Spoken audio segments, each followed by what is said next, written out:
আসসালামু আলাইকুম। সবাই কেমন আছেন? আজকে আসলাম আপনাদের সামনে একটি কথা বলার জন্য।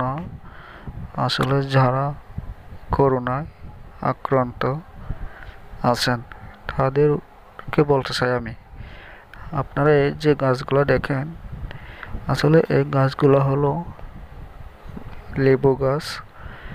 আপনারা যদি লেবু খাইতে পারেন বেশি বেশি করে, তবে আপনার করোনা আপনার কাছে আসবে, এটা আমার সন্দেহ।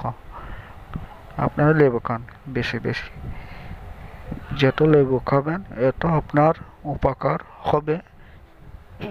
এবং আপনি এখন আপনার পরিবারকেও লেবু খাইতে বলবেন এবং লেবু সবসময় পাশে রাখবেন।